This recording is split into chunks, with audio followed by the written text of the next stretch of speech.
Just obviously Chloe did be a late addition to the injury report. Just when did that injury happen, or do you know the severity at this point? Felt something during pregame, and so holding her out as a precaution. We don't know anything, so hopefully we'll get some more information tomorrow when she can be seen.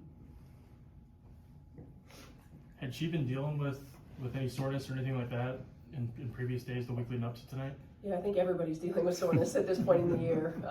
But yeah, I had been dealing with a little bit of knee soreness, and again, just want to make sure that we're cautious and figure out what's going on before she gets out there.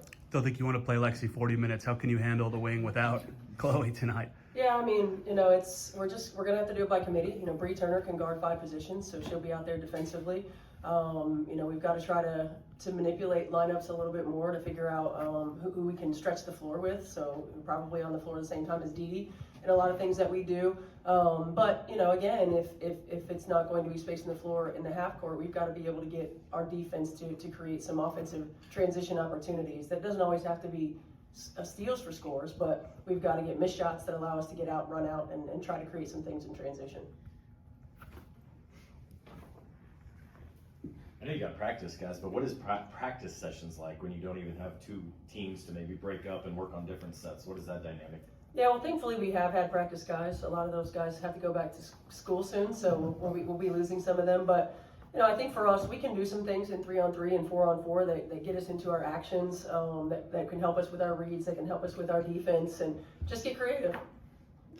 You're gonna be looking in the stands for any players to come out for some famous. But we got some on our bench. We might have to bring up for some 7 days, but they're kind of old, so No longer eligible. they can still defend though. So, I lost my microphone, sorry. Hi, Coach. Hi. With or without Fee, just how have you seen the progress and progression of the Minnesota Lynx since you last saw them in the Commissioner's Cup, and kind of who they are now in this first meeting of the regular season? I mean, they're always a team that is solid defensively. They do such a good job of taking care of one-on-one and being in the gaps and playing team defense. They move the ball incredibly well. They can space the floor with all their shooters, and they move the ball. They keep it popping. They get to next action quickly. And so for us, we've got to try to be as disruptive as possible to get them out of their rhythm, out of their timing, out of the spacing that they want. And we've got to be disciplined. We've got to be disciplined in our coverages. We have to be disciplined in our rotations, and we've got to finish plays.